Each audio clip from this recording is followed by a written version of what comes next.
Hey everybody, welcome into a live edition of NFL Draft Central on CLNS Media. We are taking you all the way up to the lead up to the 2021 NFL Draft. Evan Lazar, Alex Barth, and Brad Kelly alongside. And guys, I think I can speak for the three of us when I say that this is one of the more highly anticipated drafts for the Patriots in quite some time. And I'm not a Patriot historian. Maybe we'd have to call our friend Jerry Thornton or something like that to clue me in on the history of the Patriots in terms of drafts, but this has got to be right up there in terms of just anticipation and the direction of the team for the next foreseeable future. What's going to happen tonight, I think, is going to set the stage for what could happen with this organization for the next 5 or 10 years, even potentially, if they do take a quarterback. Well, I think we know it's at least, my apologies, Brad. I don't know how old you are, but I mean, for me and you, like for sure, it's the biggest draft of our lifetimes, the biggest draft since 93. When they had the first overall pick, they took Drew Bledsoe, and you look at what came out of that draft. They made a couple of AFC championship games, and ultimately, I don't want to say it didn't go the way they wanted it to, because they ended up okay, but like they built a core kind of starting from that draft, and they became this competitive team even before Brady got there. The difference is they were 1-1. They were taking Bledsoe. That's what it was. You moved on. We don't know what they're going to do tonight. So you have kind of that gravity of resetting the franchise, but normally when you have that gravity, you're picking in the top 3 picks. You more or less know who you're going to get.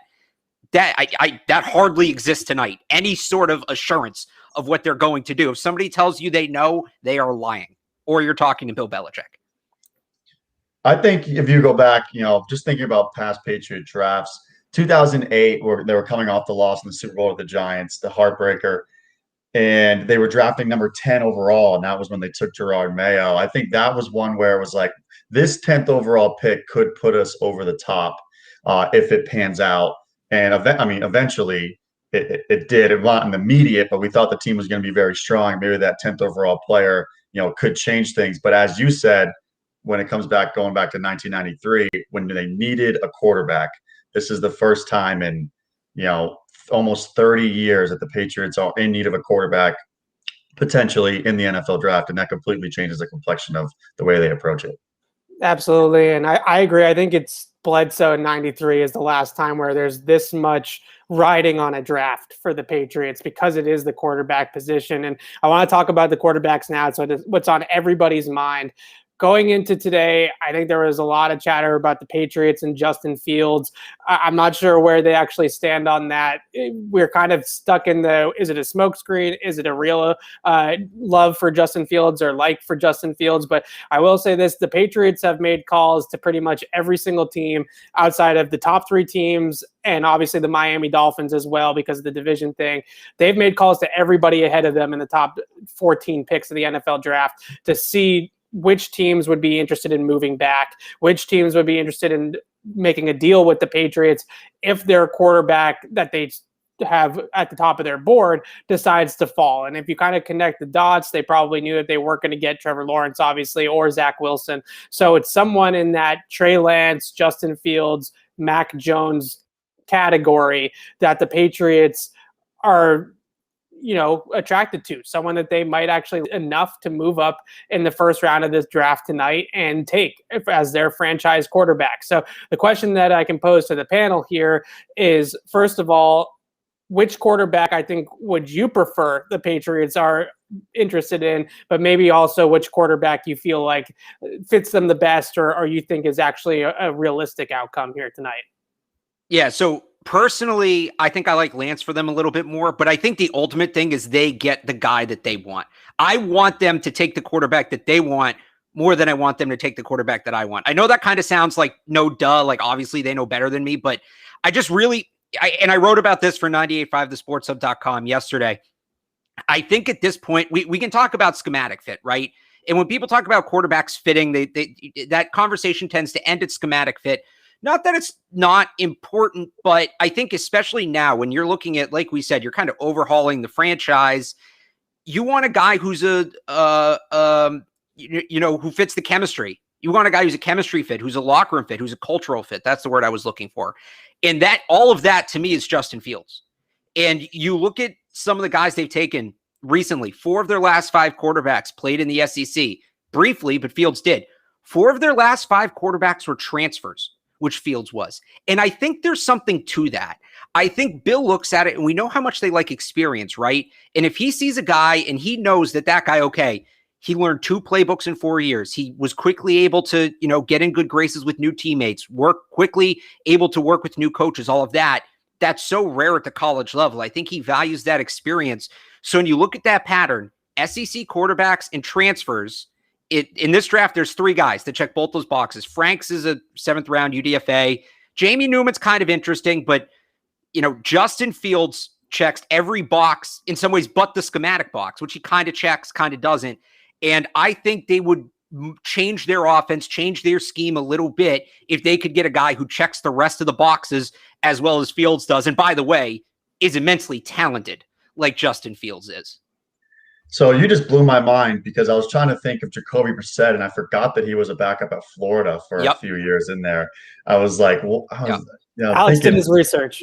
Yeah, for what it's worth, so I said 4 of 5, right? The one exception is Garoppolo, who they supposedly loved more than any of them. All these rules, though, right? Is Jimmy G, right?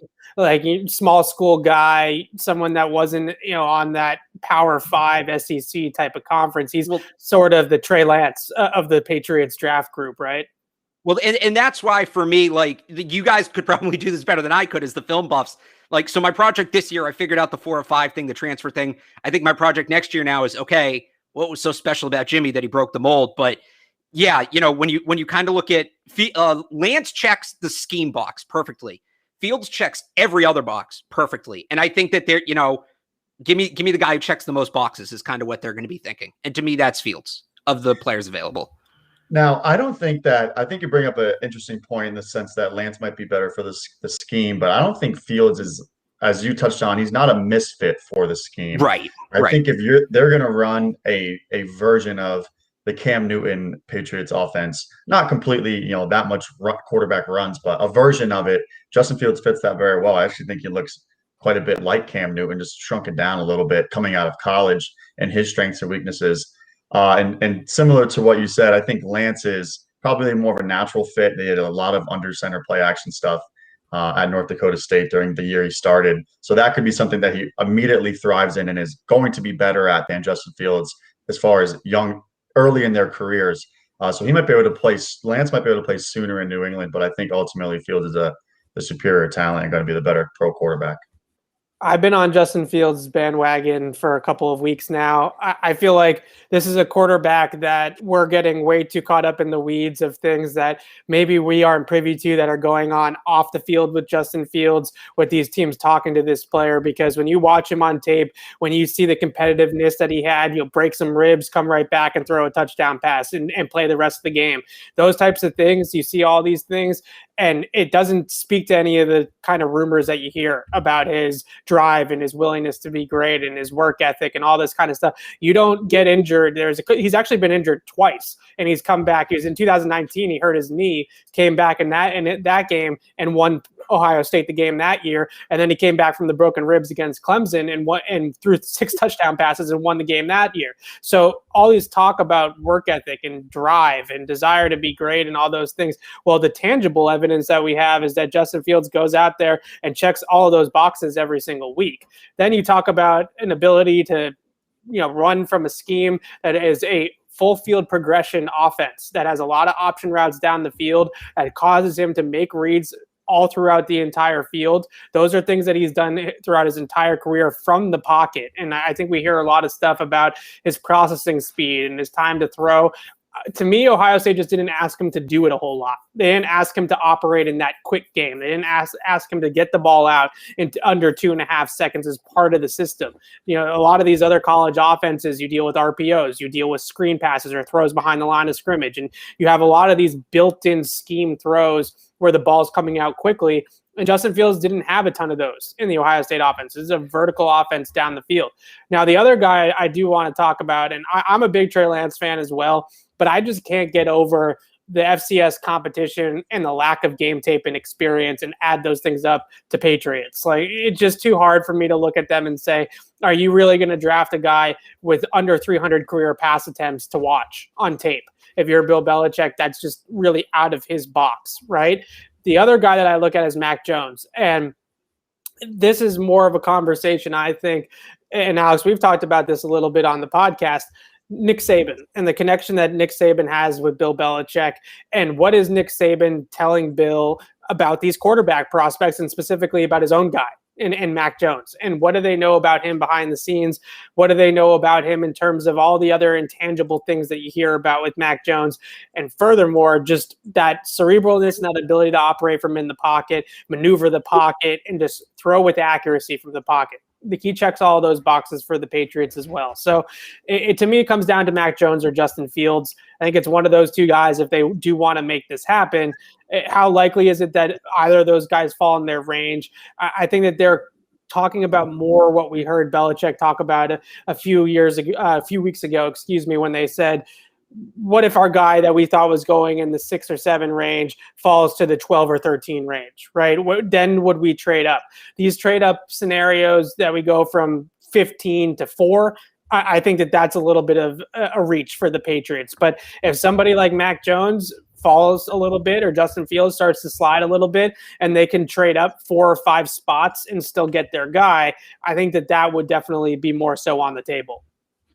Yeah, and so I wrote about this, again, that same thing, 985thesportshub.com. It's about the Patriots using conference when they pick quarterbacks, if you want to check it out.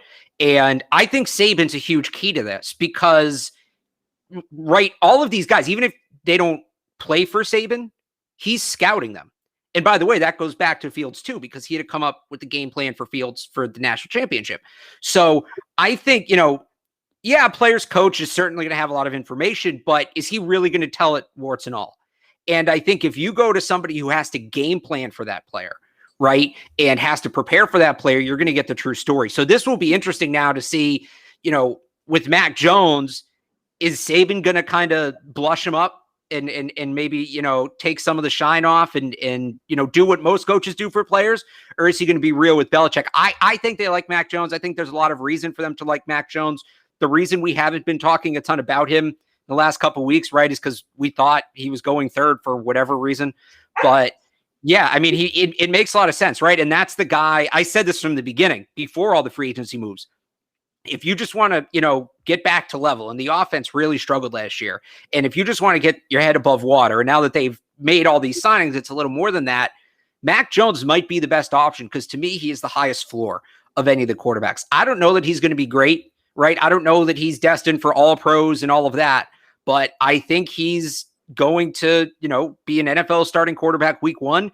And I think if you have the talent around him, he can go places. He's basically just healthy Jimmy Garoppolo. And, I've dumped all over Garoppolo the last couple of days, but he's 30. He gets hurt all the time and he's paid a ton of money, right? Mac Jones is Garoppolo minus all of that, which means he's a serviceable quarterback who can get you to a Super Bowl. So I think there is interest there, but if you're picking in the top 10, you're looking at upside, but there's nothing wrong with high floor at the quarterback position. Brad, I can't imagine you're a big Mac Jones guy. I see it with Mac Jones. I understand the why people like him, and so similar to what Alex was just saying about Jimmy Garoppolo on the floor. I just don't want the Patriots to take him. I would love if he goes to Pittsburgh and has a solid career and is like, okay, and they win 9 to 10 games a year. And I think that would work out for him. But as far as the Patriots goes, I don't want them to spend pick 15 or a trade up on a player who I think ceiling is limited. And I think that's the case with Mac Jones. And if I'm taking a quarterback in the top 10, it's a guy whose ceiling can really get you over the top, can put you over the top, take your roster to new heights, not be the reason that you fail in the Super Bowl. That's why I just can't imagine that the San Francisco 49ers are really going to pull the trigger on Mac Jones because they lost the Super Bowl. And I know, Alex, we could argue about this for a couple of hours of why exactly they lost that Super Bowl. But they lost that Super Bowl, at least in part, because Jimmy Garoppolo couldn't hit a deep throw to put the game away, right? And now they're going to take pretty much the same exact guy in the first round of the draft that needs the scheme and needs the playmakers around him to do the heavy lifting for the most part. And it's not going to be a guy that's going to put them over the top. Now, the other conversation that we have to have with the quarterbacks, and then we're going to get into some of the non- Wait, can I ask you guys something first? Because I've been thinking about this today, and I'm not the only person who's throwing this out there. Do we think that San Francisco, and I know this is mostly Patriots, but I just want to have this conversation because I'm having fun bashing the Niners. Do we think the Niners knew what they were doing when they traded up to 3? I mean, do you think they traded up to 3 like with a plan? Like, we are going to trade up to 3 and take X. Or do you think they just traded up to 3 to trade up to 3 and then suddenly got up to 3 and it was like, oh crap, now what do we do? Because it's certainly feeling like the second one. If you take Kyle Shanahan's words at face value the other day, he said they had a specific guy in mind at number 3. And then when they got up there and they started opening the door to all of the options, they sort of started to get themselves into the weeds of, oh, you know, this guy does this well and that guy does that well. And it was a little bit more of an open conversation. From everything that you hear, it's Kyle Shanahan's been, Mac Jones has been his guy the whole time, right? And I think the front office and John Lynch and his people wanted him to have a little bit of a more open mind, right? And say, look, we get that you like Mac Jones for the same reasons you like Jimmy G, for the same reasons you like Kirk Cousins, and all these other guys that are just system quarterbacks for you, right? That can plug you can plug them into the supercomputer that is Kyle Shanahan's scheme, and they're going to press all the right buttons. We understand, but let's trade. Let's look at Justin Fields and let's think about how the heights that this offense can reach if we have a true playmaker at that position instead of somebody that's just there hitting X when he's supposed to hit X, right? What happens when you have a true playmaker there? And I think that Kyle Shanahan at least started to get swayed a little bit more towards some of the more talented and physically gifted QBs. So that's a long way of me saying is I think they originally thought they knew what they were doing, and then they got there and they realized, wow, you know, these are all 3 of these guys are really, really talented, and you can kind of make an argument for all 3. Right. And something about that, Kyle Shanahan opening up a little bit about that is they really have nothing to hide because they pretty much number 1 and number 2 are set in stone as far as right. everyone believes. So they could even come out and say, hey, we're taking this quarterback right here, right now. And it really wouldn't change much. It's not like they're going to, as long as they're not going to trade out of the pick, then they really have nothing to hide. And I think what you're saying is absolutely correct. It seems like they wanted Mac Jones with the sense of once we get to 3, maybe we can open up and look deeper at these guys and really try to figure it out. And I think ultimately they're going to side with Trey Lance. I think the personnel department wants him. I think his ceiling is clearly higher. And as far as like all the reports that have come out and the way that the Broncos trading for Teddy Bridgewater meant that they wanted Trey Lance at pick number 9, realized the Niners swayed from Mac Jones to Trey Lance. And then they said, oh, we're not going to get Lance now at 9. Let's go get Teddy Bridgewater. To me, that's what that trade indicated. Obviously, we'll see later tonight. Yeah, I know Benjamin Albright does a great job covering the Broncos. He mentioned that they wanted the guy they wanted at 9, and then it kind of seemed like when he wasn't going to fall to 9, like you said, Brad, they pivoted to Teddy Bridgewater and kind of are going in a different direction with that pick. And he still said that there's a chance that if their quarterback falls to 9, that they would still take a QB, Denver. But I think at the same time, you're 100% right that they thought their quarterback was going to fall originally, and now he isn't. So they had this sort of backdoor plan of Teddy Bridgewater, and here we are. Now, the other shoes to drop today, or one of them today, really came out today with Aaron Rodgers. But the first one that we have to talk about, and I don't like talking about it as much as you, Alex, but Jimmy Garoppolo is going to be a conversation that I hate talking about it. Having. Don't tell me I like talking. I can't. I said you don't like talking about it. Okay. I said you don't like talking about it, but we have to talk about Jimmy G and just the optics of him coming back here to New England. I think that if the Patriots want Jimmy Garoppolo, then there is a deal to be had there with the 49ers. I think they'll figure out the contract with Jimmy G to fit the cap and all that kind of stuff. And the compensation, I don't think will be a problem. So if the Patriots really want this guy, want Jimmy G, they can have him. The question is why do the Patriots want Jimmy G? And why are we going down this road again? Is it the organization and Belichick's just sort of infatuation with the player that they developed behind their own in their own program, a second-round pick that they really developed into a starter, and they just really have an attachment to that, or what? I don't know, but I just think that we're in a situation now with Jimmy G where he is going to be available, and they probably could get this done if they wanted to. Well, and that kind of begs the question to me is why haven't they? And that tells me that they think they can trade up, that they maybe think they can move up and get their guy. And if that's the case, whether it's Fields, Lance, Jones, whoever, that guy plus Cam is good enough. Look, I'm on the record as saying this, and I'll say it again because I'm happy to say it again because I think I'm the only one who has my head on straight around here. I would not give up anything of substance for Jimmy Garoppolo. If the 49ers want to pay me to take him, if it's, hey, we'll give you Jimmy and a fourth and you give us a sixth, now I'm listening. But San Francisco has absolutely no leverage. There's one team that can afford this guy. That's the Jacksonville Jaguars. They have no need for him. And how many teams really want him? On top of that, he has to renegotiate his contract, which he won't do anywhere, I would assume. He'd only do that in the right situation. And they saved $24 million against the cap this year and next year. So 48 total against the cap over the next 2 years if they release him. San Francisco has absolutely no motivation to keep this guy. He has no motivation to stay there. He's going to pull an Aaron Rodgers any minute and demand his release. I'm surprised he didn't audition for the Jeopardy hosting job. With that mug, you'd think he could get it. Wait it out. Turn it into a game of chicken. They're going to have to cut him eventually, or you can get them to pay you to take him off their hands. And if you put all that aside, he's 30 years old. He's finished less than 50% of the games, less than half of the games he was supposed to finish at a starting quarterback. And when he is healthy, he's okay.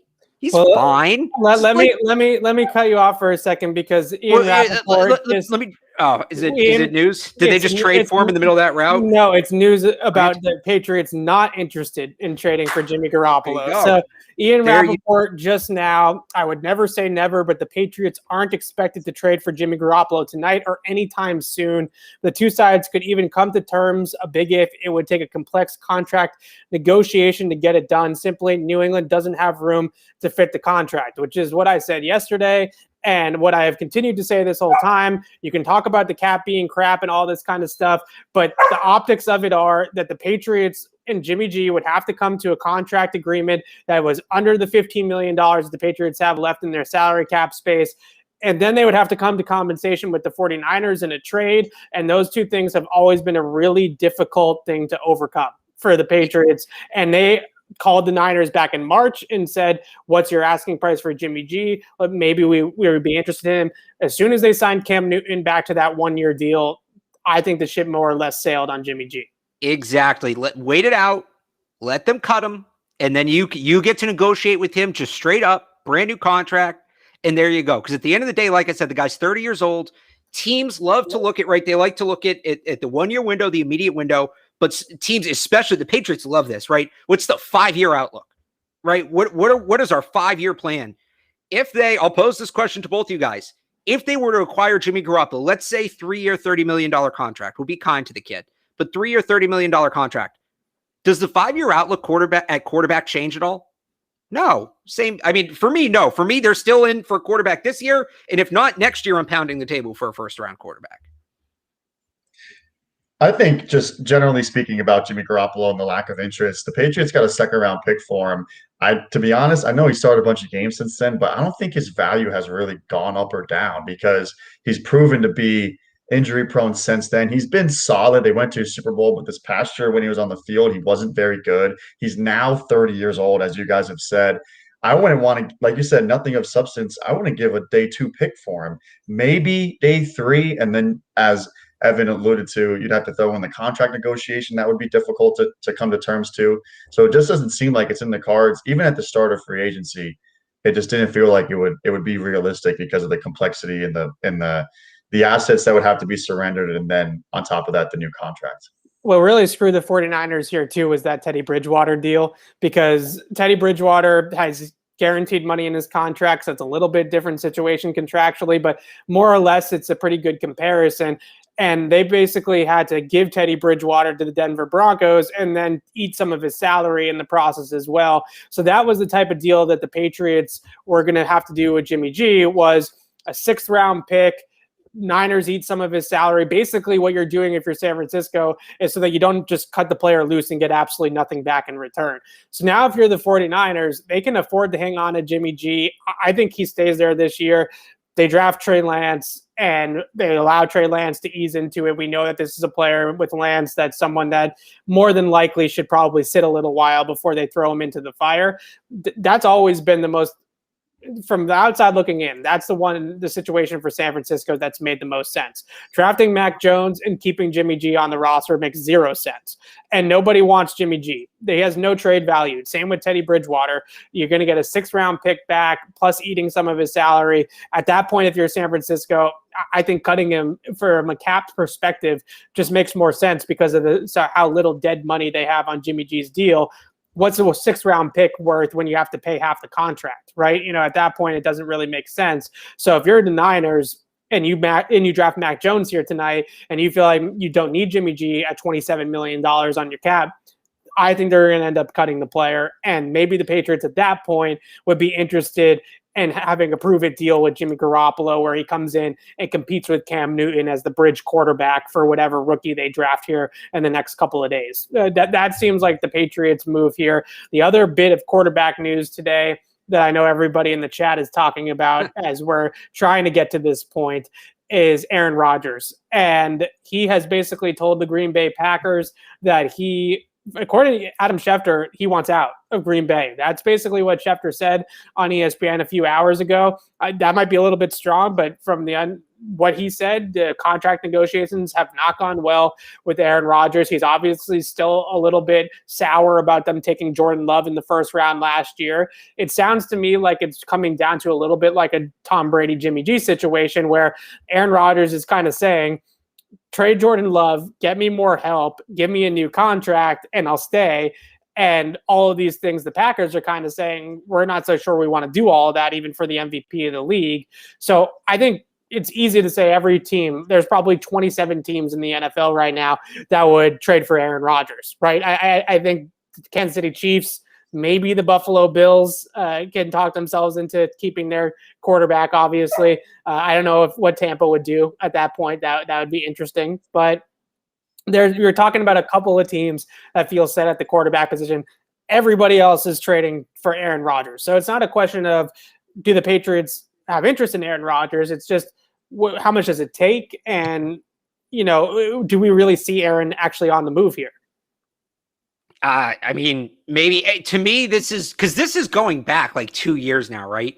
And Aaron Rodgers and the Packers are that couple we all knew in high school who was always about to break up, but then they never broke up because they just sort of like lived for that drama and that like moment right before the breakup where it's just like, peak like emotions. Like, I just feel like that's what this is, where Aaron Rodgers wants to be aggressive and emotional, and I think the Packers are just fine with it, and they're just kind of annoyed by it, but they're putting up with it because he's Aaron Rodgers, and this is just what it is. I think eventually he'll get what he wants because he's Aaron Rodgers and he's that good, and he'll get a new contract.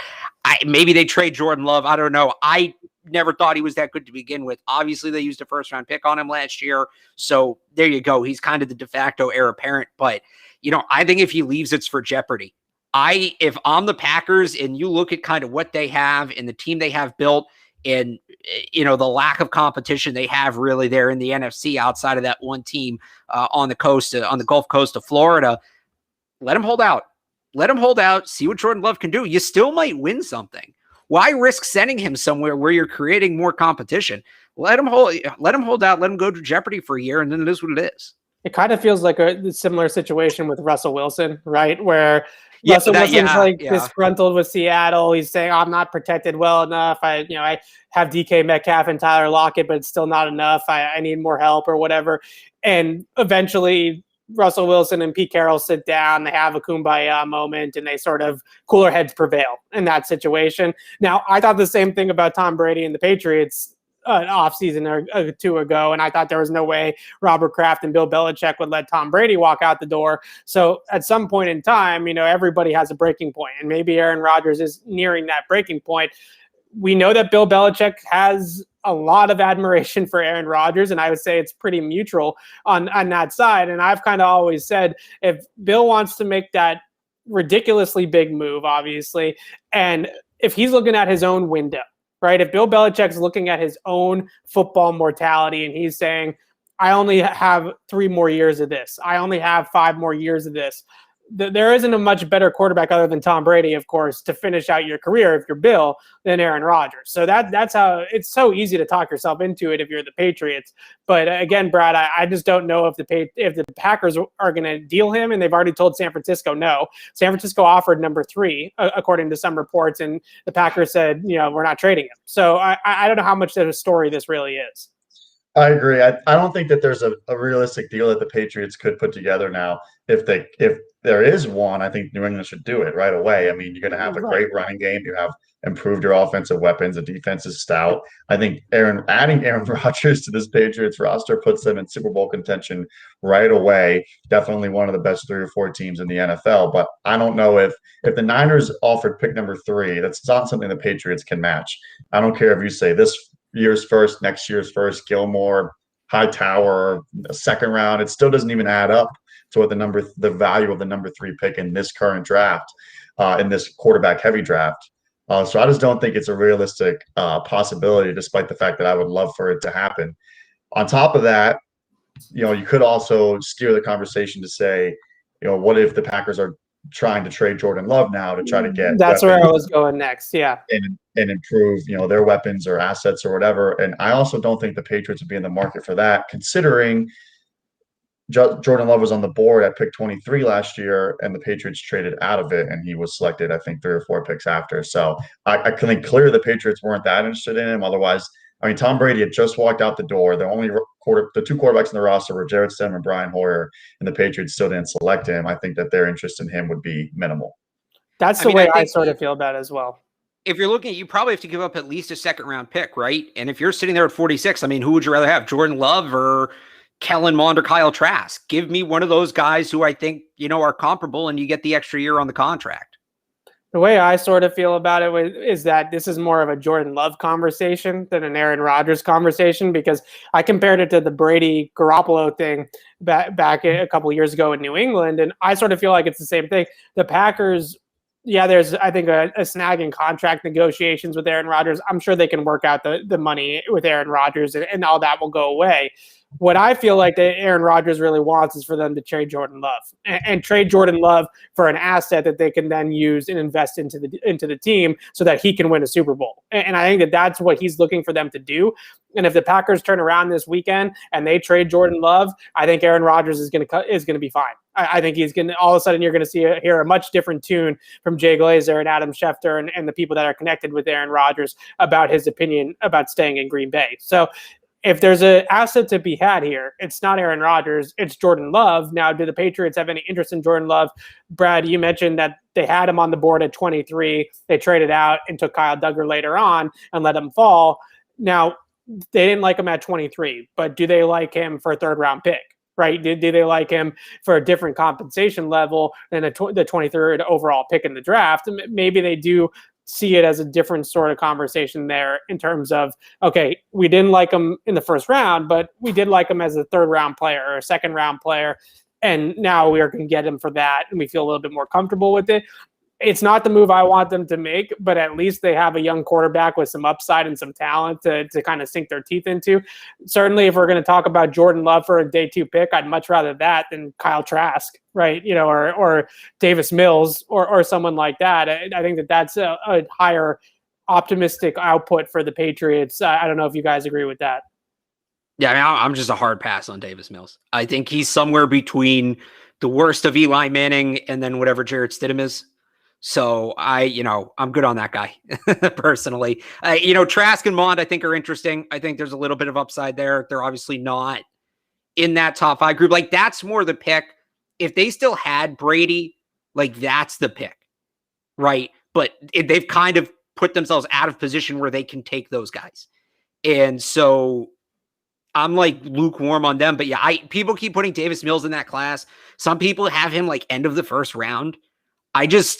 I mean, I kind of get it because there's flashes on tape, but I think if you get the people that have Davis Mills as a 1st-round pick are crazy. I think what happens is, I think depending on how much Davis Mills tape you watch and what you watch, you can see a variety of different players. Even if you watch his best tape, which is probably against UCLA, he threw 3 interceptions in the same game they threw 400 yards. But that's my point. If you turn it off before you get to the interceptions, that's all he does. I think Mills is a case of, and you guys would know this better than me because you're the tape people, but I think Mills is a case of, if you get that far in life where you're a Division I quarterback, there's just certain plays you can make. Like, you're so scary good at football. You could go to any pickup game in any park in the country and just tear everybody apart. And it becomes, at that point, once you look at guys to the next level, it becomes about how consistently can you do that. You're going to find throws that Davis Mills can make that Trevor Lawrence can also make. The difference is, and this is what it comes down to when you're looking at quarterbacks a lot. This isn't the whole picture. This is a big part of the picture that people don't realize, right? Those guys can make the same throw. The difference is Trevor Lawrence is going to make it 8, 9 times out of 10. Davis Mills only going to make it 1 or 2 times out of 10. And that's what you're looking at. So I think people just watch a couple Davis Mills throws and get excited, but you really need to look at the full body of work for a guy like that. And I just, the full body work for me is so spotty. I can't get into it. Brad, Jordan Love versus the day 2 quarterbacks. Who are you taking? I would take Jordan Love. Personally, I kind of want the Patriots to take Jordan Love at pick 23 last year if they were going to stand pat. Part of because I think his ceiling is so much higher than those guys. I mean, some of the throws and the athleticism he can make, even rolling to his left, that really kind of jumped off his film, his 2018 film in particular, when Matt Wells was their head coach, I thought was really impressive. So just comparing him to a Kellen Mond or Davis Mills, Kyle Trask, I think the only one potential day 2, day 3 quarterback who compares ceiling wise is Jamie Newman, but he is so inconsistent, and he's sat for a year. Just don't really know what kind of prospect he is. So I would prefer Jordan Love to those guys. I don't know if the Packers would go for just like a 2nd or 3rd round pick for Jordan Love instead of an asset, a weapon or a lineman or someone who can help them immediately, that might be able to better satisfy and keep Aaron Rodgers happy in the immediate aftermath. Yeah, Jordan Love is decision-making, right, and ball security. I think that those two things probably on the Patriots grade scale at 23, because I would have liked him at 23 last year too. I thought that the upside was there for them to take him at that point. But when you look at the decision-making, you look at the turnovers that he had on tape, well, I think that it was 19 interceptions or something like that as last year. That, I think, just kind of puts it down a much further ring in terms of the Patriots ranking scale. So I feel like the Patriots look at Jordan Love and they see a guy that was a turnover machine, and that's something that they don't typically go for. I would still take him over these day 2 guys in this draft any day of the week, but I feel like they have a tough time with selling themselves on a player like Jordan Love because they just continuously see him turn the ball over. And that's just something. That's why I can't believe that they have much interest in Davis Mills either, quite frankly, because he was a pretty big turnover machine at Stanford as well. All right, let's talk about some of these guys that aren't quarterbacks, because we've done about 38 minutes on the quarterback scenarios. So let's talk about some options that aren't QBs in the first round. Talking to more about, I would say, guys that are in that pick 15 range. Maybe it's a small trade up is still on the table there, 12, 13, something like that, to move up for a player. But the one thing that I have heard is that, and I think everybody can tell at this point, Patrick Surtain and J.C. Horn, the 2 top corners in the draft, I think are going to be gone by the time the Patriots are on the clock if they stay at 15. So that puts them in a little bit of a tweener position with the cornerback spot. I think you're too late for the top guys. You're too early for the next wave of guys. So maybe corner's not where they look if they stay pat at 15. I think you're looking at tackle, offensive tackle, or maybe a defensive player. Who would you guys like to see them come away with at that 15th pick if they end up staying pat? I'd like to see them grab a corner or a tackle. And I said this, J.C. Horn's kind of been my guy for the 15th pick. And I know in the last couple of days, it might be trending towards he's not there. And, that certainly gets interesting. I wouldn't be opposed to Caleb Fairley. Maybe they stretch for Greg Newsome there, given the positional versatility, and maybe he ends up being Devin McCourty's replacement. But I think, your top 2 corners, there's no certainty with those 2 guys beyond this year right now. And that's a scary place to be, especially for a defense that's predicated on getting strong play out of the outside corner position. So I'd look to kind of get ahead of the ball on that. And then you can say the same thing about tackle. 2 guys who traditionally have had some trouble with injuries. Both are on de facto 1-year contracts. We'll see what happens with Isaiah Wynn's option next week. But, same thing. You might need 2 tackles next year. That's an expensive position. If you can get ahead of the ball and pick one up now, and you can just plug and play that guy next year, and you check a the box of a 2022 need tonight, that's not a bad option either. And you're going to have options there. Rashawn Slater, Christian, between Slater, Darisaw, and Horn, one of those guys should be there at 15. I'd find it really hard to believe all three of those guys will be gone. I don't think all three will be there simultaneously, but I think they'd have a shot at one of those three guys. And if any of those guys are there at 15, I think they did okay. So for me, it's the cop-out answer is how does the board fall? But there's a numerous guys that I think the Patriots could be interested in. I think you just touched on a few good points in the sense that both offensive tackles are on essentially 1-year contracts. But I mean, I'm a wide receiver guy, and if Jalen Waddle is somehow available at pick 15, I'm gonna jump out of my seat. I might do it on live stream because I think that his fit in this offense could be just spectacular. I mean, whether they have a quarterback to get the ball to him or not, his ability to stretch the field, his ability to beat double teams down the field, to come out of route breaks and to run after the catch is just special. And he would open up so much for guys, intermediate threats like Jacoby Myers and Kendrick Bourne. And if you put him and Nelson Aguilar on the field at the same time, that's so much speed. I think that helps the running game because you have to add defensive backs to the field in order to cover a Patriots team with those type of weapons. Defensively, I think Micah Parsons is the best defensive player in the draft. Potential character concerns aside, I think he's that stand-up linebacker edge hybrid. He's so good against the run. His instincts are great, especially against the run, and he has the athleticism, I think, to be able to defend the pass better than what he showed in his final year at Penn State, especially after a year of opting out and working on his game. His freak athleticism just jumps off the screen, and he could be that Dante Hightower successor. Maybe plays a little bit more like a Jamie Collins as far as his raw tools go. But I think ultimately, if he gets a year or two with Mayo and Hightower kind of grooming him, he could be a really, really special multi-time All-Pro player. I think you guys hit on all of them pretty well there. The one I do have a question for you about the wide receiver position in a second, Brad. But the first thing I just want to say is two things. One, the Patriots look at it oftentimes as a 2-year window, right? Who's going to be where the hole is going to be on the roster in 2022.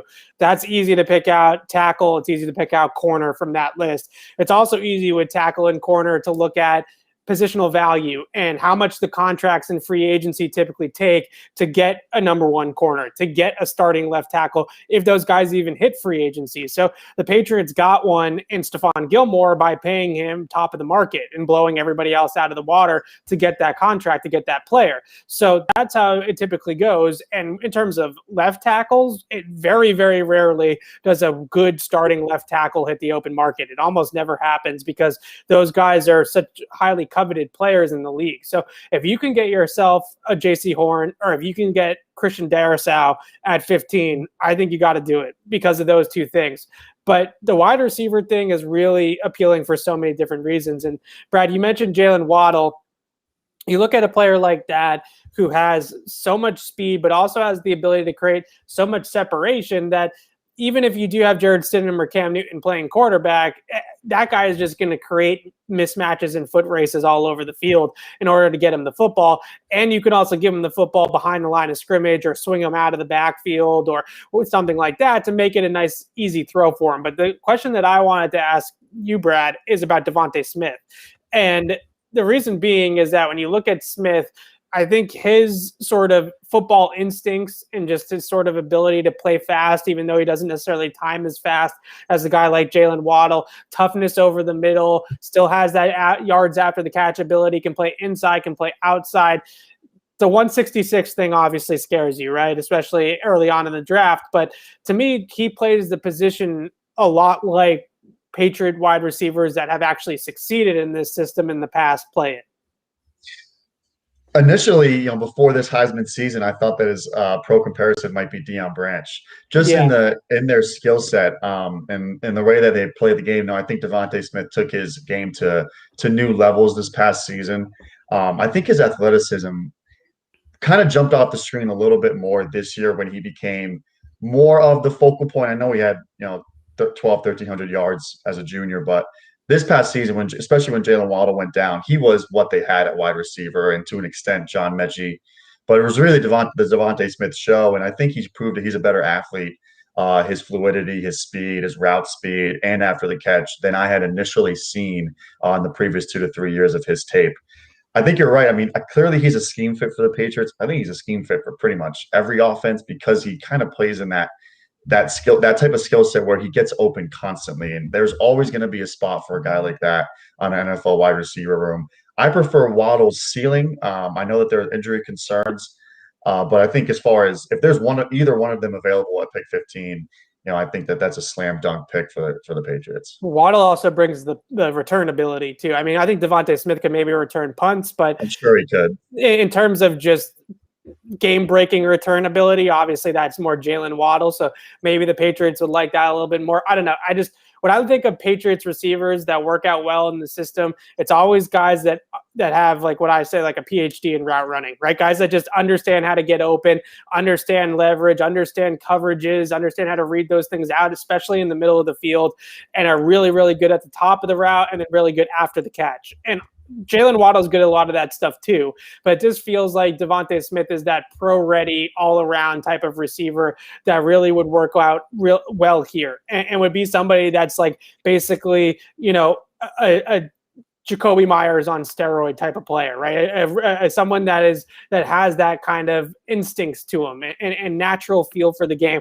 And that's something that I think that they've struggled with, because you can't really coach that. You can't really coach that innate ability to kind of have that feel and understanding of coverages and things like that, where you're just out there and you're playing fast and you're not thinking about it and it's second nature to you.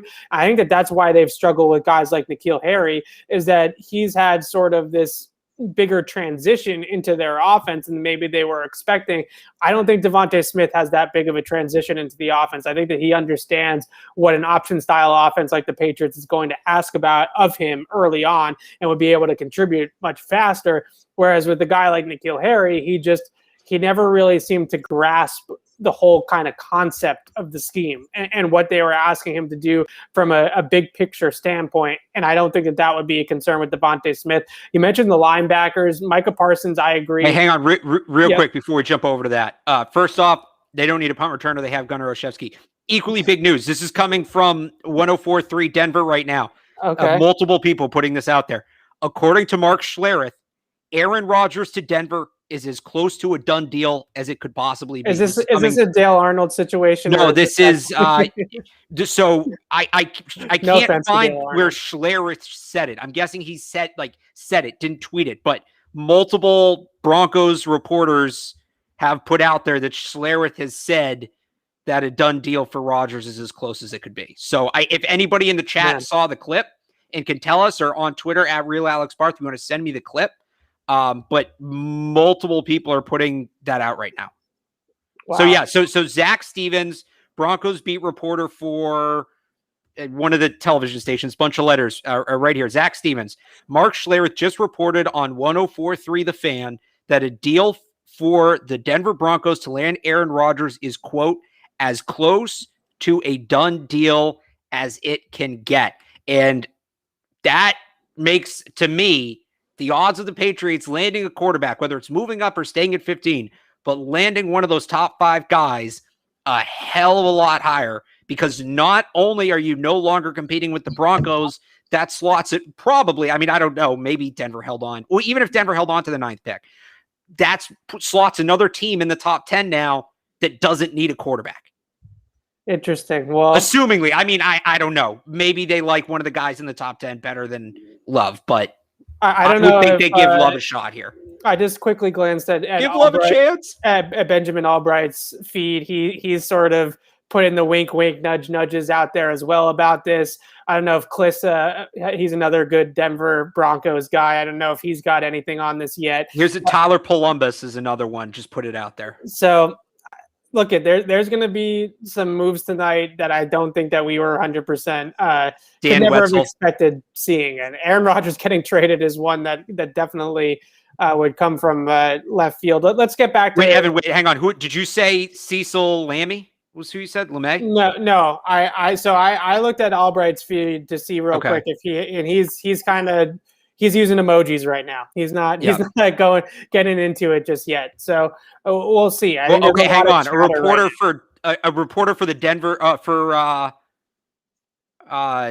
I can't tell if this guy. No, he works for not. It looked like in his profile he worked for the Broncos. He doesn't. He works for Alex, a website covering the Broncos. I don't want to do this, but I'm going to do it That's anyways. Fine. If Aaron Rodgers is going to Denver and they already have Teddy Bridgewater as well, your boy Drew Lock is getting traded. Yeah, that's right. Go get him, Bill.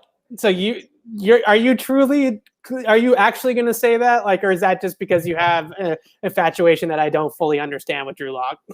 Well, let's look at it. So if I would still rather have Fields, Lance, Jones. Right. So it's the Jordan Love thing, right? Would you rather Kyle Trask, Kellen Mond, Davis Mills, or Drew Lock? You know, that's I like Drew Lock better than any of those guys. I think there's untapped potential. I think he really flashed at times last year on a team that was banged up a ton. He really didn't look comfortable behind that offensive line. The one for me, is Drew Lock or Jimmy. And give me Drew Lock 10 times out of 10 because he's 25, maybe 26. There's upside there. There's upside with Drew Lock that you don't get with Jimmy Garoppolo at 30 years old. He's on a rookie contract. You don't have to pay him. Well, you have to pay Jimmy Garoppolo. If you want to talk about the second round guys, it's probably a little bit closer. I can see Brad rolling his eyes at me on this one. So I'm guessing you're not a big Drew Lock guy. I was just thinking, how did the Broncos get Aaron Rodgers without giving up Drew Lock in the 9th pick? That's fair. That's because. But do the Packers want Jordan Love and Drew Lock? Right. Do they want Jordan Love to be the starter? Right. I think if you're going to get a backup quarterback for Jordan Love, Drew Lock makes a ton of sense because he's cheap. Interesting. He plays a similar game. And he has that big arm. Yeah. Okay. I hadn't considered. All right. That's fair. They are some similar quarterbacks. So I know stats aren't everything. Okay. Completion percentage over expected, CPOE. Drew Lock was the least accurate quarterback in the entire NFL last year, like by a mile. Like it wasn't even close. Like he was like at like negative 5.5, and I think Sam Darnold was at like 3.3 or something like that. Like we're talking about like a big gap of saying that Drew Lock is one of the most inaccurate quarterbacks in the entire league. Now, with that being said, Bill Belichick in the past, when you beat Bill, he does take notice, right? And the Broncos did come into Foxborough last year and beat the Patriots. And it was really more early on in that game, but Drew Lock made some good throws down the field. He played a great 58 minutes in that game. He was atrocious the last two, but he played a great 58 minutes. By the way, he was really good in the first quarter. He made some really good throws to Tim Patrick. Mortensen is now saying that he didn't invoke the Broncos, but he said that the Packers have come to terms with the fact that it sounds like they have to move Rodgers. Wow. So you kind of put two and two together there. Yeah. For me with Lock too, especially right. Cause you look at what he did, like the throws to Tim Patrick, right? Those kind of downfield back shoulder 50-50 throws, and he's got the arm for it. And you kind of put that with Hunter Henry. And then maybe you go out and there's some he's good really talking himself into this right now. There's some receivers in this draft that we like, right? Like a guy like a Nico Collins. And maybe you go out and get that guy. Yes, I've been talked into Drew Lock. I said in 2018 when they didn't take a quarterback in the first round that from that moment I was focused solely on Drew Lock. Drew Lock has been my guy. Although Brad's, the more I think about it, Brad's right. He's probably going to Green Bay. So I mean, I was thinking Cortland Sutton would be in the deal. I was trying to think of what they could possibly put together to get Aaron Rodgers. If they said no, if that report is true, and they said no, the number 3 overall pick, the Broncos give 9 plus what to get Aaron Rodgers? I was thinking like another quarterback that has some value in Drew Lock. He was a second-round pick 2 years ago, and he's been mediocre, but there's some potential there. And then maybe Cortland Sutton and extra picks. I don't know exactly what it would be. Sutton fits the Packers profile, wide receiver. Every one of their wide receivers is like 6'3", 210 or plus, and he is that. And I know he's coming off injury, but he's a stud. I mean, I think he could be a star moving forward if he's healthy. But I was just trying to figure out who exactly it could be for that deal to go through. And if Mortensen's report is correct that the Packers have come to terms now with the fact that they're going to have to move Aaron Rodgers. Yeah, let me go back and get the exact word. You do. If that has changed, you do wonder now if they call the San Francisco 49ers back and are like, wait a second, let's put number 3 back on the table, because 48 hours ago when you guys called us, we were still trying to work things out there, and we didn't really think it was going to get to this point. Now the system has changed. The situation has changed. Number 3, Jimmy G, or whatever it ends up being. I don't even know if the Packers would want anything to do with Jimmy G. But whatever the package is with the number 3 pick, that's obviously better than the number 9 pick. And you get your guy in Justin Fields, or you get your guy in Trey Lance or Mac Jones, and you start all over if you're Green Bay at that point. So here you go. Jonathan Jones just now from CBS, not the Patriots, Jonathan Jones. Yeah. From CBS. The Broncos have indeed put together an impressive deal for Aaron Rodgers, whatever that means. So with the Sutton thing, by the way, I wonder, because we talked about this back when like Watson was on the table, and I doubt he is anymore, obviously, but I don't know if Rodgers has a no trade clause or not, but if he does, he does. So I wonder if he looks at it and kind of can shape the trade. And because if I'm Aaron Rodgers, I don't want Courtland Sutton going back to Green Bay. I want that guy. I want Denver trading. If I'm Aaron Rodgers, I want to go to San Francisco because it's the same offense. Yes, you're going from the same. It's the same offense. So you're literally going from one West Coast offense to another West Coast offense. I mean, it's a seamless transition. Well, so my point was going to be to San Francisco, keeping it within Denver. Or I guess this could apply to any team, right? Let's say that San Francisco is going to put like Brandon Ayuk in the deal. I'm just pulling the wide receiver off the top of my head, right? If I'm Aaron Rodgers, I want that team trading quarterbacks and picks. I don't want them trading anything else. I want to throw the ball to Courtland Sutton, right? I want to throw the ball to Brandon Ayuk, whoever. So I wonder if he could get involved in any way and kind of mold the trade where he keeps whatever offense he's going to get. Like, I don't know if he has that much power or not. And yes, like that's a blue chip trade asset. I almost said Cortland Finnegan. Cortland Sutton's a blue chip trade asset. But I wonder if Rodgers looks at that and vetoes the deal until he makes sure that the offense he's going to stays intact.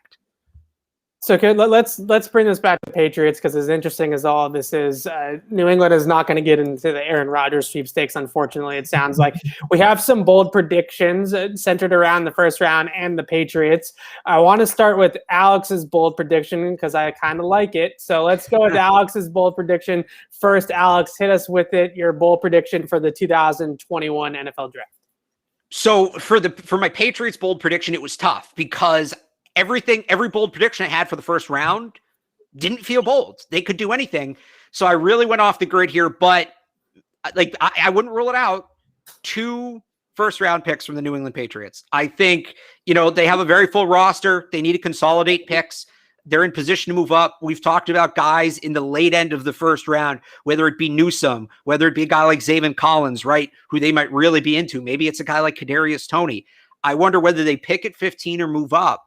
If they then try to sneak back into the back end of the first round and maybe get one of these players like Collins. When I made this prediction, I was thinking Zaven Collins, but maybe they go up and get one of these guys. If it's for the whole draft for the Patriots, I think they take a running back before they take a receiver.